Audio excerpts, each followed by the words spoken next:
अपने पसंदीदा शो के फुल एपिसोड देखने के लिए अभी डाउनलोड करें दंगल प्ले ऐप।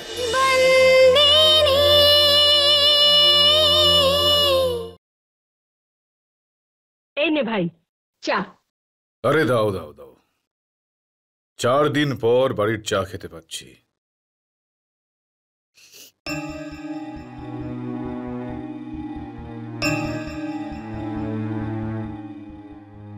दीदी भाई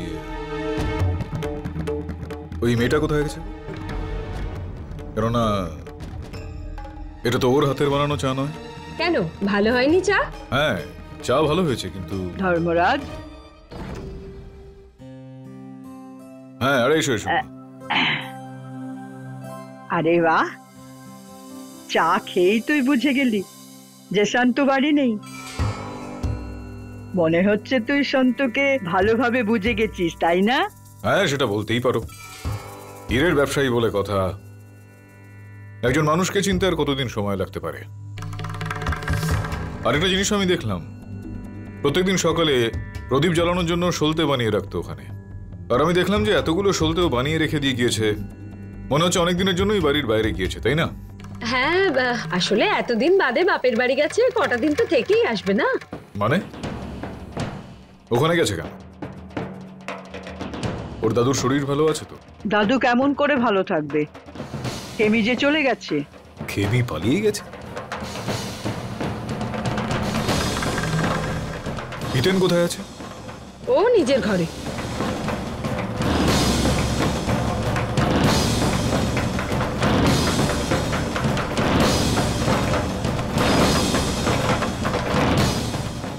ব্যাগ গোছাচ্ছিস কেন তুই? এসে গেছেন আপনি? আমি জিজ্ঞেস করলাম ব্যাগ গোছাচ্ছিস কেন, কোথায় যাচ্ছিস? খেমিকে খুঁজতে যাচ্ছি। খবরটা নিশ্চয়ই শুনেছেন আপনি? হ্যাঁ খবর পেয়েছি আমি একটু আগে। তার কারণ ওর কাছে আর কোনো উপায় ছিল না, তাই না? মেয়েও একটা, একবার যদি বদনাম হয় তাহলে সহ্য করতে পারবে না, তাই বাড়ি ছেড়ে পালিয়ে গিয়েছে। আর এক্ষেত্রে ওর যে বদনামটা হলো তার জন্য কিন্তু তুইও অনেকটা দায়ী। ওকে আজকে বাড়ি থেকে পালাতে হয়েছে, তার জন্য তুই দায়ী। সেই জন্যই তোর হাত ধরতে যাচ্ছি। তোর মাথা খারাপ হয়ে গেছে নাকি এসব বলছিস? যখনই দেখছি একজন প্রেমিকের মতো তুই কথা বলছিস। এই মাইয়া বংশী পরিবারের একজন সদস্যের মতো কথা বল। আপনি কখনো ভেবেছেন, আপনি কখনো বাবা হয়ে ভেবে দেখেছেন? সবসময় ধর্মপুরের মালিক হয়ে ভাবেন আপনি, তাহলে আমি কেন ভাববো? ভাবতে হবে তোকে এখন, তোর কারণে ওই মেয়েটি পালিয়ে গিয়েছে আজকে। আমার জন্য ও পালিয়ে যায়নি। আমরা কালকেই সিদ্ধান্ত নিয়েছিলাম যে আজকে আমরা ধর্মপুর ছেড়ে চলে যাব, কিন্তু কালকেই পালিয়ে গেল। আরও পালাইনি, ওকে বাধ্য করা হয়েছিল। আমি ওকে খুঁজে বের করবো ধর্মরাজ মাইয়া বংশী।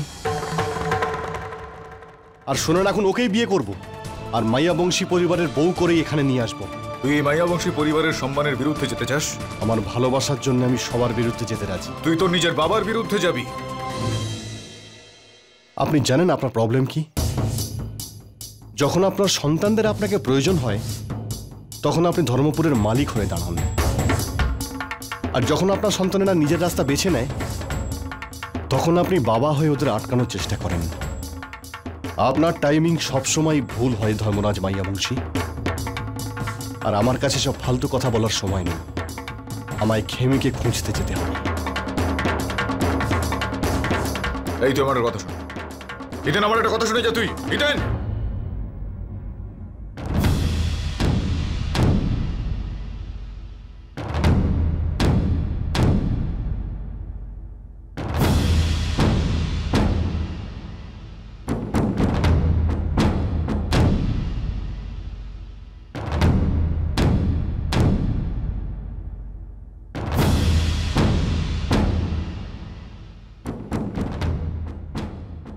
ভাই ভাই হিতেন কি তোকে কিছু বললো যে ও খেমিকে খুঁজতে কোথায় যাচ্ছে আর কবে ফিরবে?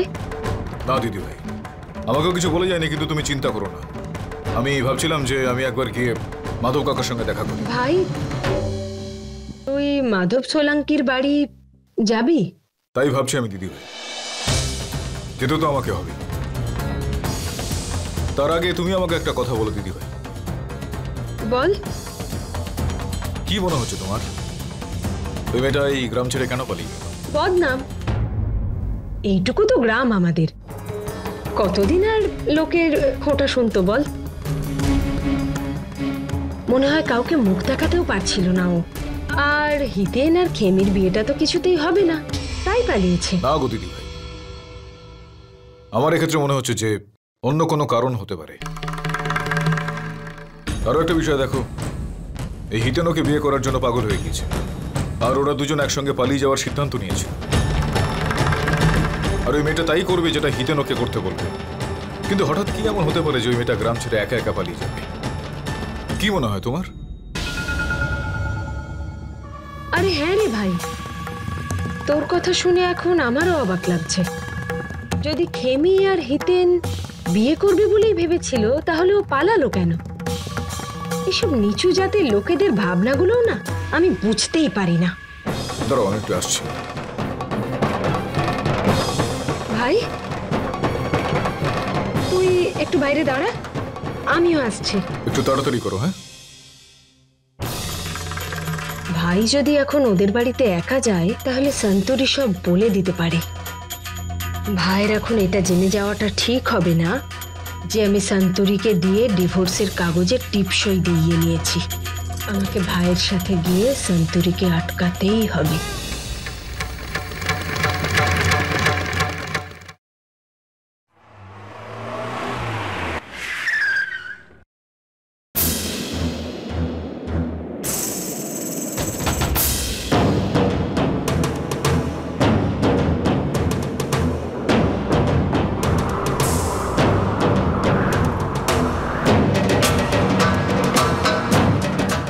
মালিক এখানে আর পিসিমাও সাথে? পিসিমাকে দেওয়া কথা আমাকে রাখতেই হবে, আমি মালিকের সামনে যেতে পারবো না।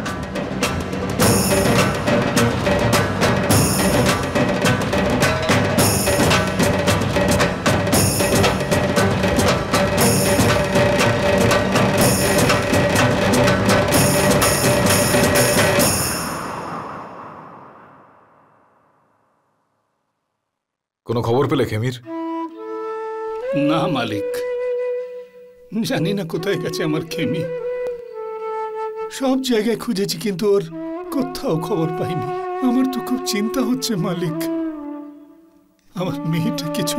আরে না না, এরকম কিছু হবে না ওর, একদম চিন্তা করো না তুমি। খোঁজ ঠিক পাওয়া যাবে। ও তোমার যেরকম নাতনি সেরকম ধরমপুরেরও একজন মানুষ। আমাদের কর্তব্য এটা। মনু, কারিগরদের একটা দল বানাতে, এখান থেকে শুরু করে ওই বড়োদরা পর্যন্ত প্রত্যেকটা জায়গায় খোঁজ করতে বলো। আর দয়া, হ্যাঁ মালিক, তুমি এখান থেকে শুরু করে হিম্মতনগর পর্যন্ত খুঁজে দেখো, ঠিক আছে? আচ্ছা ঠিক আছে। কোনো কিছুর জন্য দরকার পড়লে পিনাকিকে বলবে। এই আমি জানি পিসিমা আপনি আমার কাছে কেন এসেছেন। আপনাকে দেওয়া কথা আমার মনে আছে, আমি মালিকের সামনে যাব না। মাথাটা এতদিনে খুলেছে তাহলে। দেখ, আমি ভাইকে এখনো বিবাহ বিচ্ছেদের ব্যাপারে কিছু জানাইনি। সবে সবে ফিরেছে আমার ভাইটা, আর তার মধ্যেই তোর ওই দুশ্চরিত্র দিদির জন্য এত সব গন্ডগোল। সেই জন্যই বিবাহ বিচ্ছেদের ব্যাপারে এক্ষুনি সব জানিয়ে আমি ওর ঝামেলা আরো বাড়াতে চাইনি, তাই এখন কিছুই বলিনি ওকে। আর তাই তোকেও বারণ করছি, বুঝলি? পরে আমি নিজেই সব বলবো ওকে। কি দেখছিস কি, আমি কি জোকার নাকি? যা জল নিয়ে যা আমার ভাইয়ের জন্য। আর শোন, যেন কিছুই হয়নি এমন ব্যবহার করবি।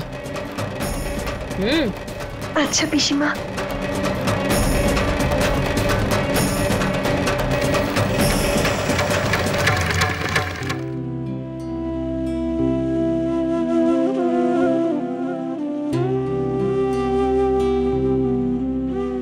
মালিক জল।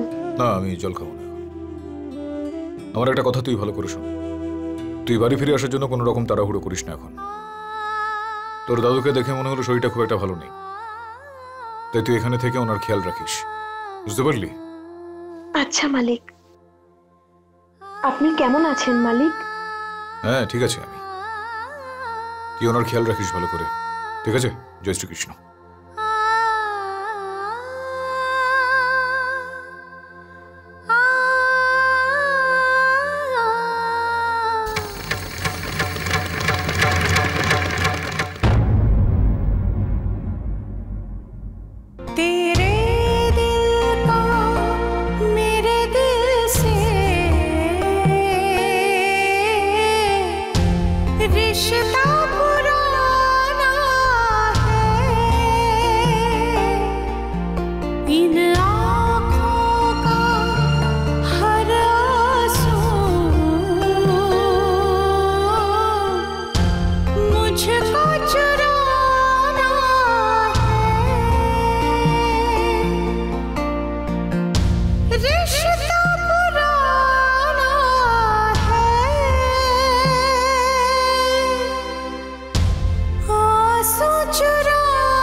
খেমির কোনো খোঁজ পাওয়া গেল এখনো পর্যন্ত? দাদা এখনো খোঁজ চলছে ওর, কোনো খোঁজ পাওয়া গেলেই আপনাকে জানিয়ে দেব। আর ওই জামখম্বরি আর জমিটা নিয়ে কোনো কাজ এগোলো? দাদা সব চাষিদের কাগজই আমি জমা করে নিয়েছি, ব্যাস শুধু ওই কাঞ্জি বাগেলাকে নিয়েই সমস্যা হচ্ছে।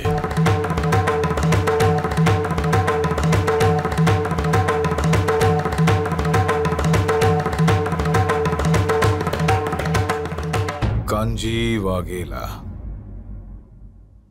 কি সমস্যা হচ্ছে বলতো এই ছেলেটার?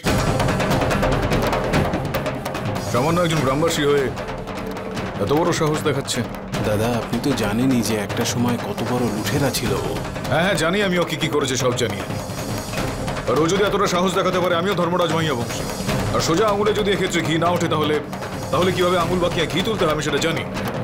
না ভাই, কাঞ্চি বাগেলাকে গায়ের জোর দেখানোটা ঠিক হবে না।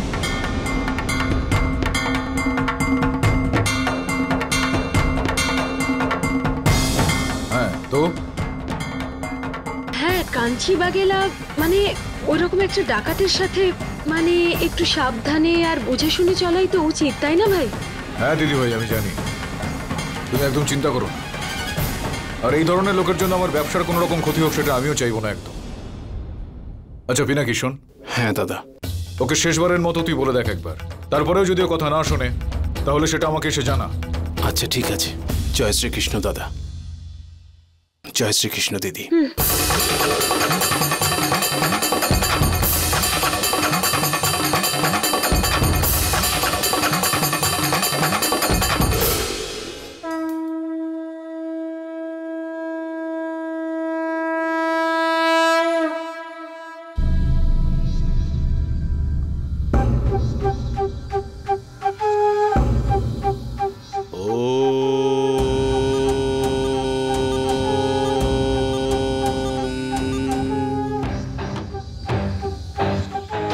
শক্তিদাতা জগৎ জননী বিশ্বরূপেণু তুমি মাতা, বিদ্যাধারী সর্বকল্যাণকারী তুমি বিধাতা।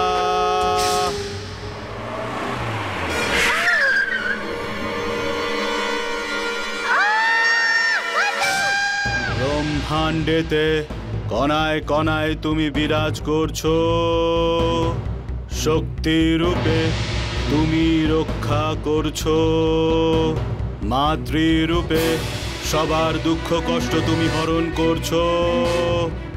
জগৎ জননী তুমি সবার কল্যাণ করো। না সর্দার, আপনি এটা করতে পারেন না। আমাদের কাজে মেয়েদের অসম্মান কাঞ্জি বাগেলা কখনো হতে দেবে না। আচ্ছা তাহলে তুই শেখাবি সর্দারকে? আমি শেখাচ্ছি না, মনে করাচ্ছি। আমরা লুট করতে পারি, তবে ডাকাতের মতো নয়। আমাদেরও কিছু নিয়ম কানুন আছে। বড় লোকদের লুট করি আর গরিবদের মধ্যে সেটা বিলিয়ে দিই। কারোর মা বোনদের গায়ে হাত পর্যন্ত দিই না আমরা।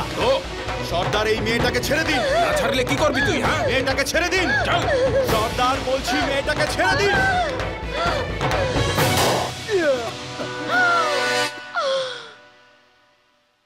দুষ্টদের তুমি দমন করেছো আর পথভ্রষ্টদের তুমি পথ দেখিয়েছো।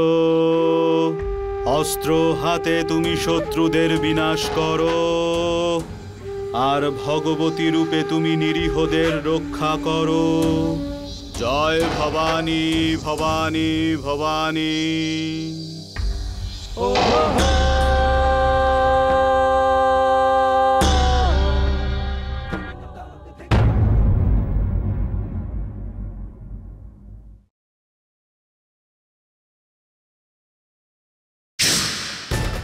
কাঞ্চি, পুলিশ এসে গেছে,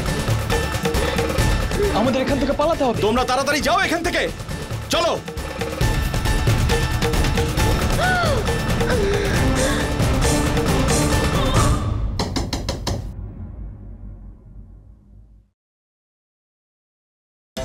আরে কাঞ্জি, তুই?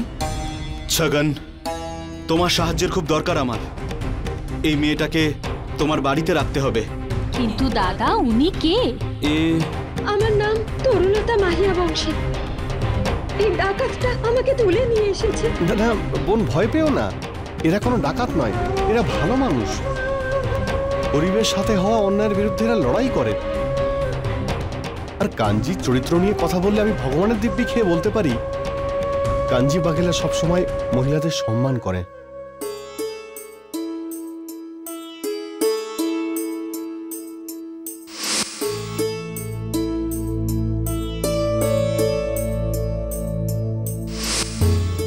আমি বুঝতেই পারিনি কাঞ্চি, এই কদিনের আলাপটা আমার জীবনের সবচেয়ে মূল্যবান সম্পর্ক হয়ে দাঁড়াবে। আমাকে তুমি তোমার জীবনের সাথে জড়িয়ে ফেলো না, যে নিজের জীবন সম্পর্কে কিছু জানে না। আমার কাজই লুট করা। পুলিশ আমার পিছনে পড়ে রয়েছে। আমার সাথে সারা জীবন কাটানোর মানেটা তুমি বুঝতে পারছো? আর আমরা কতটুকুই বা দুজন দুজনকে চিনি? তাহলে এখন চিনে নেব। হ্যাঁ, আমার বাবা এই জামখাম্বাড়িয়ার সুবেদার। সুবেদার? হ্যাঁ। কি নাম ওনার? সুবেদার প্রতাপ মাহিয়া বংশী।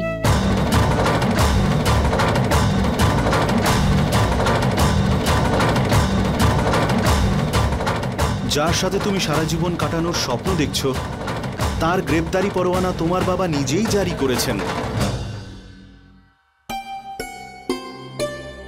তাহলে তুমি চিন্তা ছেড়ে দাও, আমি দেখে নেব। কাঞ্চি বাঘেলা, ছাড়বো না আমি তোমাকে, কিছুতেই ছাড়বো না। আমার জীবনটা নষ্ট করে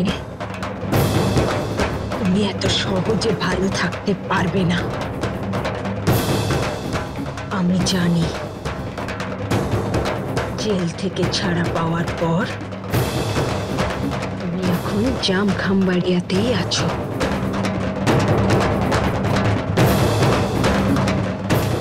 এর জবাব নিতে আমি আসবই।